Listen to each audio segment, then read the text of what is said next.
హర her Mahadev, జై శ్రీరామ్, జై గోమాత, భారత్ మాతకి జై, ఛత్రపతి శివాజీ మహారాజ్ జై. ఒకసారి ఈ వీడియో చూడండి. పెట్టుబడి లేని వ్యాపారం అంటే ఇదే. ఇంకా ధనవంతులు అయిపోతారు. ప్రతి నెల మీ దశమ భాగము సంఘానికి ఇవ్వాలి. ఒక్కొక్కరు ఒక్కొక్క కవర్ తేవాలి. కుటుంబం అంతా కవర్ కాదు, ఒక్కొక్కరు ఒక్కొక్క కవర్ తేవాలి. ఎందుకు అడుగు తింటానికా? సో నేను చెప్తాను, మీ ఇంట్లో ప్రతి ఒక్కరికి కవర్ కావాలి. ఒకవేళ మీ ఇంట్లో పిల్లున్న పిల్లికి కవర్ కావాలా? ఎందుకు? కుక్క కూడా కవర్ కావాలి. ఒక ఆయన తన కుక్కకు 5,000 వేసాడు. ఎంత బాగుందండి? అంత బాగుంటుందండి? బాగుంటుంది సార్, బ్రహ్మాండంగా ఉంటుందండి. మాకెంత బాగుంటుందండి అలాగా. చేది నమ్మ బతుకు బురదలో పంది బతుకుతుంది, నువ్వు బతుకుతున్నావు ఎందుకురా? ఎదవన్నారు ఎదవ ఎదవ.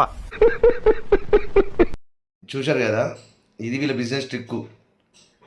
కుటుంబం మొత్తం కలిపి దశమ భాగం కాదంట. ఎంతమంది ఉంటే అంతమంది అన్ని దశమ భాగాలు ఇవ్వాలి. 10 మంది ఉంటే 10 మంది, 5 మంది ఉంటే 5 మంది, 2 ఉంటే 2, ఒక్కరు ఉంటే ఒక్కరు, ఎంతమంది ఉంటే అన్ని దశమ భాగాలు ఇవ్వాలి. ఇయ్యలేదనుకో మీకు దేవుడు క్షమించాడు, స్వర్గలోకం దారి లేదని చెప్పి ఇవి చెప్తారు. భయానికి ఇవ్వాల్సిందే. ఇది వీళ్ళ బిజినెస్ ట్రిక్. ఇలా ఇచ్చుకుంటూ పోతే మీరు ఆస్తులు అమ్ముకోవాలా, వాళ్ళ ఆస్తులు పెంచుకోవాలా.